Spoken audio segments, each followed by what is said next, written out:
Pocas pandillas de motociclistas son tan notorias como los Hells Angels. En este video vemos cómo los miembros se enfrentan a la ley, reaccionando a sentencias que nunca vieron venir. Y no te pierdas el giro impactante en el caso de Jay Witt, un momento inolvidable que no esperarás. La pandilla de motociclistas Hells Angels está esta noche en el ACI. Joseph Lancia fue oficialmente sentenciado esta mañana y solo 12 News estuvo presente. Joseph Lancia fue el presidente del capítulo de Rhode Island de los Hells Angels durante aproximadamente 4 años, antes de hacer algo que lo puso en la lista de los más buscados del Departamento de Policía de Rhode Island. En junio de 2019, Lancia tuvo una discusión con un posible miembro del club llamado Richard Starnino. La discusión se intensificó, y Starnino se fue antes de que las cosas se volvieran mortales. Richard subió a su camión Mack y comenzó a conducir. Se fue unos segundos antes porque en el momento en que subió a su camión para alejarse, Lancia disparó a Starnino fuera del club de los Hells Angels. Lancia había esperado a que pasara por el frente de la casa club antes de disparar un .25, pistola, semiautomática de calibre .25 a Starnino. Starnino informó a la policía y ejecutaron una orden de registro en la casa club. Parecía que ya estaban sospechando de las actividades de este capítulo en particular. El tiroteo abrió una investigación general. Al llegar al club, la policía fue denegada la entrada y terminaron usando un ariete para ingresar a las instalaciones. Joseph Lancia tenía 28 años en el momento del incidente y fue arrestado. Otro miembro del club había retirado el grabador de video digital que capturó las imágenes del tiroteo. También fue arrestado y acusado de encubrir un crimen. A pesar de su insistencia inicial en que no hizo nada malo, Lancia fue acusado de asalto con la intención de cometer asesinato, asalto con un arma peligrosa, disparar un arma de fuego mientras cometía un crimen violento y portar una pistola sin permiso. Fue acusado y eventualmente se le otorgó una fianza de $100,000. Pagó la tarifa y fue liberado con una orden de no tener contacto con la víctima. Sin embargo, pronto se acercó a Starnino y lo dejó inconsciente aproximadamente un año después. Fue arrestado y acusado de asalto, dejando a alguien inconsciente. Se declaró sin contestar a este cargo. Se presentaron cargos adicionales contra Lancia en relación con otros delitos como el tráfico de drogas, la extorsión y el asalto. Con todos estos cargos, Lancia enfrentaba hasta 61 años de prisión si era declarado culpable. Una sentencia completa de 5 años, todos los cuales deben cumplirse en... Debido a que se declaró sin contestar, Lancia fue condenado a 5 años de prisión, 10 años de libertad condicional y 8 años sin contacto con Richard Starnino. En 2023, la Junta de Libertad Condicional acordó dejar a Lancia salir de prisión antes de tiempo, bajo ciertas condiciones, incluyendo no tener contacto con miembros de los Hells Angels o ser un oficial del club, así como no tener contacto con delincuentes convictos. Fue liberado de prisión en junio de 2023. Una vez más, Lancia no pudo cumplir con las condiciones de su liberación anticipada y comenzó a violarlas. Lancia fue visto en el velorio del difunto Edward Eddie Latto, el supuesto subjefe de la familia del crimen patriarca. Entre los otros asistentes había varias personas con antecedentes penales, así como compañeros miembros de los Hells Angels, y al menos 2 miembros del Red Debris Motorcycle Club, un grupo de apoyo de los Hells Angels. Fue arrestado y encarcelado nuevamente por violar su acuerdo. Sin embargo, su abogado dijo que Lancia había pedido permiso para asistir al velorio de Eddie Latto. El correo electrónico supuestamente decía: el velorio del martes es para Eddie Latto. Voy solo sin miembros del club. Eddie era un amigo de la familia. Según el abogado, el oficial de libertad condicional respondió que se le había otorgado permiso y que esa era la única razón por la que Lancia fue al funeral. Fue arrestado nuevamente el 15 de septiembre de 2024 y todavía está esperando el siguiente paso. Joseph Lancia no mató a nadie, pero aún así pasó años pagando por sus crímenes. ¿Es tan malo como los que mataron a un compañero por una discusión? El documento lo deja claro. 11 miembros de la pandilla de motociclistas Hells Angels acusados de dirigir un anillo de extorsión que incluía robo, extorsión y asesinato. Jonathan Nelson, junto con Russell Taylor, Ott y Brian Wainwright, cometieron una serie de crímenes que los llevaron a prisión por el resto de sus vidas. Lo que comenzó como un club que vendía mercancía y patrocinaba campañas de juguetes para niños, terminó siendo una pandilla de criminales que se volvieron en contra de los unos a los otros. Un miembro del capítulo de Sonoma de los Hells Angels, llamado Joel Silva, tuvo una discusión con un miembro del capítulo de Hells Angels de Fresno durante un evento en Laconia. Esto no le pareció bien a Jonathan Nelson, quien también era miembro del capítulo de Sonoma.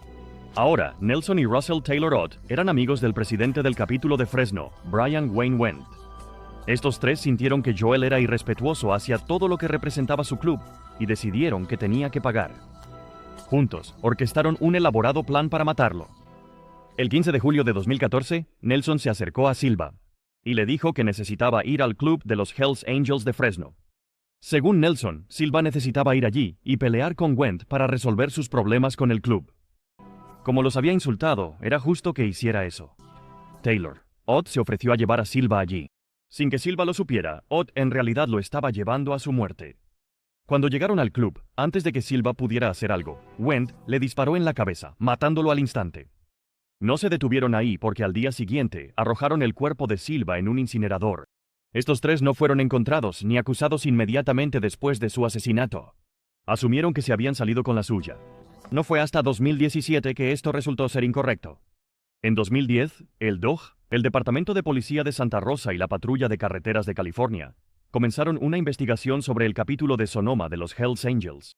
Han estado buscando evidencia de múltiples crímenes, incluyendo asesinato, tráfico de drogas, asalto, robo, extorsión y posesión ilegal de armas de fuego, y obstrucción de la justicia.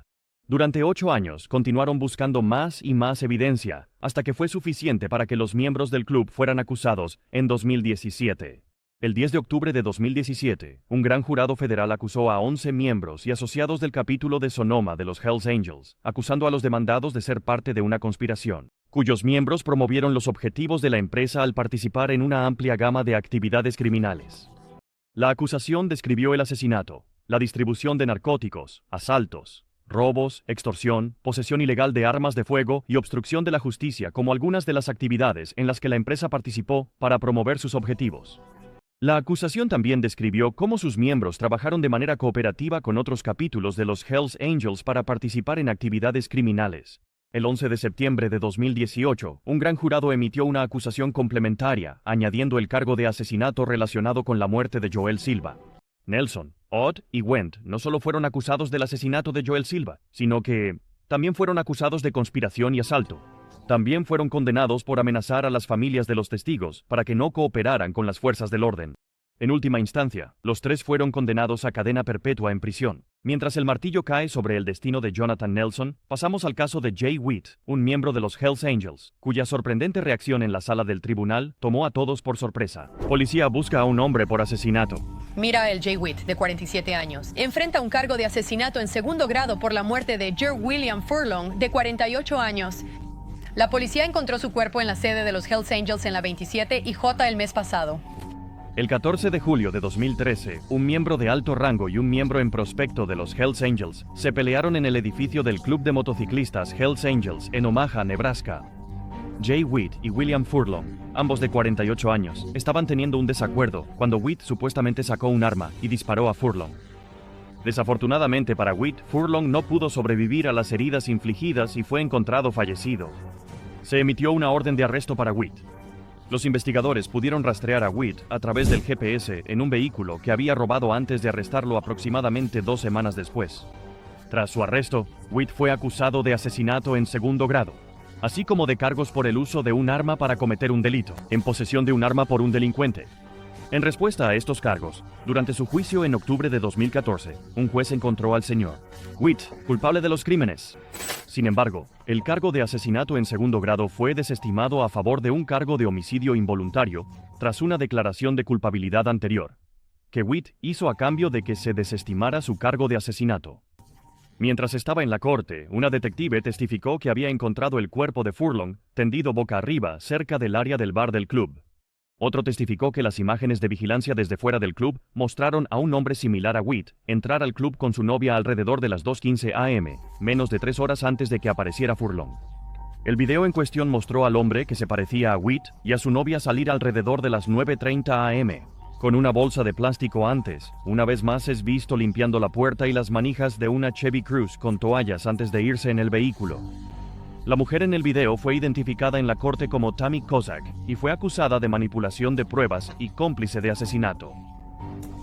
Y una sargento en la corte testificó que ella, junto con Witt, se detuvieron en una gasolinera después de huir de la escena, antes de que condujeran a Harlan, Iowa, probablemente para alejarse del centro del crimen. Durante su audiencia en la corte, Witt mantuvo una actitud fría como el hielo, tal como se esperaría de cualquier miembro de los Hells Angels. Pero al final, el juez sentenció a Witt a 30 a 40 años de prisión, de los cuales los primeros 17 años y medio deben cumplirse antes de que sea elegible para la libertad condicional. Witt no mostró emociones después de escuchar su sentencia, e incluso supuestamente afirmó que lo hizo en defensa propia. La esposa de Furlong estuvo presente en la corte y defendió a su difunto esposo, diciendo que no debería ser juzgado por su apariencia exterior.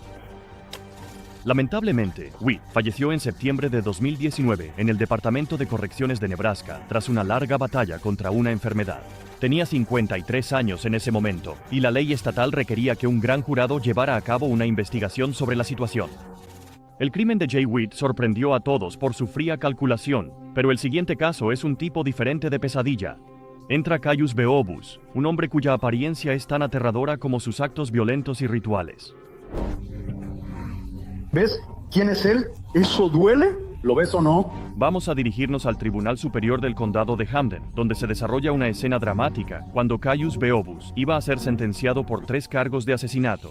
Caius Demetrius Beobus, nombre real Roy Gutfinski. Nació en Augusta, Maine, y era un vampiro y satanista autoproclamado con un aspecto extrañamente distintivo. Sus protuberancias en la cabeza implantadas que se asemejan a cuernos, sus lóbulos de las orejas remodelados y sus docenas de tatuajes, incluido uno en su frente que dice 666, ciertamente no pintan la imagen de un ángel. Desde tan lejos como el año 1995, un Roy Gutfinski Jr. de 13 años, que ya había desarrollado una fascinación por la adoración al diablo, ya se estaba metiendo en serios problemas con la ley. Cuando tenía 20 años, un fiscal recomendó que lo mantuvieran tras las rejas el mayor tiempo posible, después de un caso de derramamiento de sangre ritual con su entonces novia, que dejó a una chica de 16 años marcada de por vida. Gutfinski terminó cumpliendo una condena de 7 años y medio por esto. Gutfinski luchó con el abuso de sustancias desde muy joven y estuvo entrando y saliendo de la cárcel mucho entre finales de los 90 y mediados de los 2000. Él se refería constantemente a sí mismo ante la policía como un vampiro y comenzó a alterar su apariencia, lo que culminó en cambiar legalmente su nombre a Caius Beobus, inspirado en un vampiro de la serie de televisión Crepúsculo en 2008. En 2011, 3 hombres, David Glasser, Edward Frampton y Robert Chadwell, fueron encontrados enterrados en las afueras de Pittsfield, Massachusetts, 10 días después de que se reportaran como desaparecidos. Había 3 sospechosos: Adam Lee Hells, de 37 años, David Chalou, de 47 años, y el propio Caius Beobus, que tenía 34 en ese momento. Los fiscales acusaron a Beobus de ayudar a los otros 2 hombres a secuestrar y disparar a las víctimas, con el fin de evitar que testificaran. Después de que presenciaron la muerte de Glasser, quien fue eliminado para evitar que testificara en un caso contra Hells, que era un miembro de alto rango del capítulo de Massachusetts de los Hells Angels. El juicio de Beobus comenzó casi 3 años después, en septiembre de 2014, ya que era bastante notorio en ese momento, así que no fue una sorpresa cuando estalló un frenesí mediático en torno al caso, debido a su implicación en el mismo. Durante el juicio, tanto Hells como Chalou fueron condenados por 3 cargos de asesinato, secuestro e intimidación de testigos y sentenciados a cadena perpetua. Beobus fue el último de los 3 hombres en enfrentar juicio y se declaró no culpable de todos los cargos en su contra. A pesar de las diversas pruebas que sugerían su implicación en los asesinatos, el juicio de Beobus fue bastante largo y tuvo que trasladarse 50 millas al Tribunal Superior del Condado de Hampden en Springfield para evitar un jurado sesgado. Beobus intentó mantener su inocencia, diciendo que rechazó todos los acuerdos de culpabilidad que se le ofrecieron y que preferiría pasar la vida en prisión antes que aceptar alguno de esos acuerdos. Su abogada designada por el tribunal, Jasmine Reardon, también acusó al Estado de carecer de pruebas concretas contra su cliente. Después de más de 37 horas de deliberación que abarcaron 6 días, el jurado encontró a Beobus culpable de secuestro y de asesinar a los 3 hombres, y fue sentenciado a 3 cadenas perpetuas consecutivas sin posibilidad de libertad condicional. En cuanto a los 3 cargos de asesinato, conllevan una sentencia de cadena perpetua, sin posibilidad de libertad condicional, y la reacción de Beobus al veredicto del jurado fue algo que podrías haber esperado. Los veré a todos en el infierno. ¿Recuerda eso? Los veré a todos en el infierno. Absolutamente, recuerda eso, Kevin. Nos vemos en el infierno. También reveló que iba a apelar el veredicto ante la Corte Suprema del Estado. Mientras tanto, Beobus está cumpliendo su condena en Gardner, Massachusetts. institución correccional del Centro Norte. Caius Beobus, con su apariencia siniestra y crímenes brutales, es inolvidable. Pero nuestro próximo caso nos lleva a rituales oscuros al mortal mundo de las pandillas de motociclistas. Un infierno de ángeles acaba de disparar a los vagos. Hay dos abajo. Vamos a Henderson, Las Vagos, donde las cosas escalaron hasta un intento de asesinato en una carretera local entre dos pandillas de motociclistas rivales. Era una mañana de domingo del Día de los Caídos, el 29 de mayo de 2022. Cuando los miembros de la pandilla de motociclistas Vagos Outlaw fueron disparados en una carretera mientras regresaban de un evento del Día de los Caídos en Boulder City. ¿Los perpetradores? Algunos miembros del club de motociclistas Hells Angels, por supuesto. La policía logró arrestar a 3 de los sospechosos. Richard Rico DeVries, de 66 años, junto con Stephen Allo, de 46 años, y Russell Smith, de 26 años. DeVries fue finalmente identificado como el presidente del capítulo de Hells Angels Las Vagos, uno de los capítulos más poderosos del club, mientras que los otros dos se decía que eran prospectos de los Hells Angels. Los informes policiales relataron que mientras los miembros de los Vagos intentaban participar en el evento anterior, un grupo de 5 miembros de los Hells Angels fue visto montando alrededor y los siguió hasta que comenzaron a causar problemas durante el evento. También se informó que salieron del evento unos 20 minutos antes de que los miembros de los Vagos comenzaran a dirigirse hacia Henderson, donde esperaron para emboscar a la pandilla Vagos. El resultado fue que 6 de los motociclistas Vagos resultaron heridos y la carretera estuvo cerrada durante varias horas. Mientras la policía realizaba una investigación, los motociclistas heridos fueron trasladados a un hospital local para recibir tratamiento.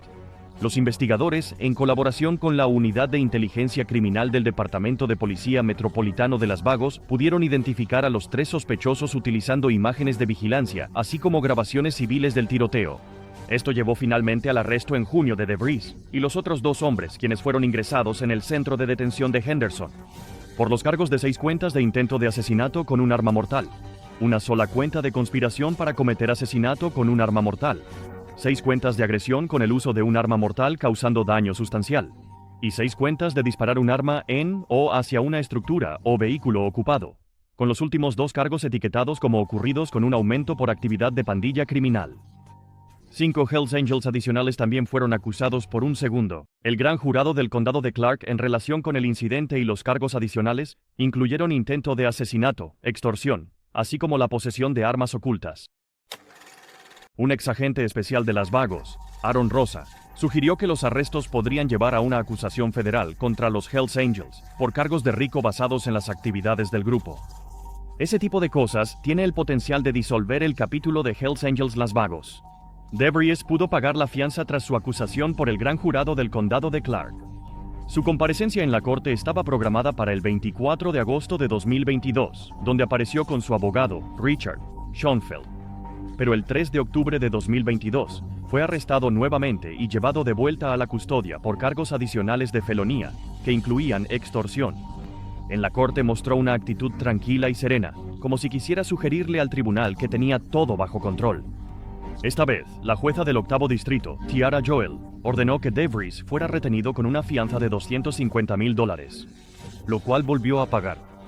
Durante una audiencia judicial separada programada para el 31 de marzo de 2023, que involucraba a todos los otros sospechosos, el abogado de DeVries, Richard Schoenfeld, sugirió que la evidencia utilizada para acusar a los miembros de los Hells Angels era insuficiente. También afirmó que los miembros de los Vagos tenían armas ocultas durante el incidente y que la policía en la escena había examinado algunas de sus pistolas solo para devolverlas. Como resultado, el juez instruyó a los fiscales a revisar la acusación. El lunes 1 de mayo de 2023, la jueza del distrito de Clark, Tiara Joel, decidió que los 7 presuntos miembros de los Hells Angels no enfrentarían cargos de extorsión o de pandilla por su participación en el tiroteo en la carretera, que dejó un total de 7 personas heridas. Durante la audiencia, la jueza Joel también redujo el número de cargos por tiroteo de 25 a 5 en el caso contra los acusados, incluyendo a Richard DeVries. El abogado de DeVries, Richard Schoenfeld, expresó su satisfacción por la decisión de la jueza, afirmando que la acusación inicial era demasiado amplia y tenía que ser revisada. DeVries, junto con los otros 6 hombres, que ahora incluyen a Cameron Trich, Aaron Chun y Ryan Molasco, aún enfrentan un proceso judicial por cargos de intento de asesinato, agresión y asalto con armas. Y aunque todos han declarado no culpables de los cargos, cada uno enfrenta hasta 40 años de prisión si son condenados. Se ha fijado una fecha de juicio para el 28 de mayo de 2024, un día antes del segundo aniversario del incidente. Por ahora, los 7 hombres, incluyendo a Richard DeVries, están libres. Pero podrían estar enfrentando el mismo destino que otros en esta lista para cuando veas este video. Con Richard DeVries enfrentando las consecuencias de sus elecciones violentas, a continuación tenemos a Zane Peora Wallace, un implacable ejecutor cuyos brutales crímenes sorprendieron a la sala del tribunal. El 31 de julio de 2019, el cuerpo de Jasmine Nelson era irreconocible en el hospital donde fue admitida. La mujer, Maureen, de 30 años, estaba cubierta de moretones y heridas de pies a cabeza. Su cuerpo estaba tan magullado que el color de su piel había cambiado a negro y azul. Tenía múltiples costillas fracturadas y huesos rotos, lo que indica que había estado sufriendo meses de tortura y golpizas interminables. El 2 de agosto de 2019, Jasmine Nelson falleció a causa de sus heridas. Su muerte provocó que se abriera una investigación. La policía necesitaba saber por qué terminó así. El oficial de policía a cargo del caso de Nelson dijo que nunca había visto nada tan malo como lo que vio. ¿Pero qué pasó exactamente? ¿Quién le hizo esto a la madre de 2? Al principio, parecía que había sido secuestrada y torturada por alguien que no conocía. La policía se sorprendió al descubrir que la persona que le hizo esto fue su novio, Zane Peora Wallace. Wallace pertenecía al capítulo de Hells Angels en Nueva Zelanda y tenía un largo historial de violencia, con múltiples condenas en el pasado por agredir a sus exparejas. Jasmine fue otra desafortunada víctima en su lista. La investigación reveló que Jasmine estaba inconsciente cuando la dejaron en el hospital. El abuso que sufrió Jasmine comenzó en los últimos 9 meses de su vida. Según la investigación, Jasmine y Wallace reavivaron su viejo romance de cuando eran adolescentes en esos 9 meses. Jasmine fue abusada y agredida durante ese periodo. En noviembre de 2018, estaban conduciendo cuando él la obligó a detenerse antes de quitarle las llaves y patearla en el pecho. Durante el transcurso de 9 meses, él le golpeó la cabeza, la abofeteó y la agredió en público y en privado. Se informó que la agredió en un club de Hells Angels, mientras los otros miembros miraban y no hacían nada. También la amenazaba constantemente con cortarle la garganta, esparcirle el cerebro por la acera y matar a sus hijos. Incluso cuando estaba en prisión, hizo muchas llamadas amenazantes a Jasmine para mantenerla asustada. Durante los 9 meses que estuvieron juntos, Wallace no solo agredió a Jasmine, sino que también atacó a su amiga y a otras 2 personas en una fiesta. El último de los asaltos que sufrió Jasmine fue en julio de 2019. Wallace le dio puñetazos a Jasmine múltiples veces en la cabeza durante el transcurso de 2 días. El 31 de julio, él le empujó la cabeza contra la pared y su cabeza golpeó el concreto con tanta fuerza que Jasmine quedó inconsciente. Wallace llamó a su padre en busca de ayuda y las cosas empeoraron a partir de ahí. Su padre, Stephen Wallace, llegó a la casa y en lugar de llamar al 911, metió su cuerpo en su auto y llamó a la madre de Wallace, Leanne. Leanne llamó a la hermana de Wallace, Stephen Lee, y juntos, toda la familia trabajó para ocultar las pruebas de lo que se le había hecho a Jasmine. Para obstruir las pruebas, incluso cambiaron los autos que llevaron a Jasmine al hospital para que las cámaras de seguridad no los captaran. Stephen Lee Wallace fue quien llevó a Nelson al hospital y la dejó allí. Esto no duró porque eventualmente los atraparon y los acusaron de intentar obstruir la justicia. Fueron condenados por obstrucción a la justicia y finalmente llegó el momento de enfrentar a Wallace. En el tiempo antes de que lo arrestaran por el asesinato de Jasmine, Wallace también agredió a un hombre y a una mujer en otra fiesta a la que fue después de la muerte de Jasmine. Fue arrestado y acusado de asesinato. También fue condenado por 4 cargos de amenazar con causar daño corporal grave, 3 de asalto con intención de lesionar, 2 de amenazas de muerte y 1 por lesiones, con intención de lesionar, asalto, hombre, asalta a mujer y demandas con amenaza. 3 años después, Wallace se declaró culpable de asesinar a Jasmine antes de que se seleccionara al jurado. También se declaró culpable de todos los otros cargos. En la corte, la familia de Jasmine estaba en lágrimas al ver entrar al asesino de su familiar. Dado que Wallace se declaró culpable sin juicio, su sentencia fue rápida. Wallace fue condenado a cadena perpetua, con posibilidad de libertad condicional después de 15 años. La familia de Jasmine no estaba satisfecha con la sentencia y comenzó a insultar a Wallace y a su familia. Las cosas se descontrolaron cuando Wallace y la familia de Jasmine casi empezaron a golpearse entre ellos. Eventualmente, tuvieron que ser sacados de la sala del tribunal para evitar la violencia física. Las reacciones de los Hells Angels muestran que incluso los criminales más duros no están preparados para la realidad de sus sentencias. Pero la historia no termina aquí. Mira el siguiente video en pantalla para ver más momentos impactantes en la sala del tribunal que no podrás creer.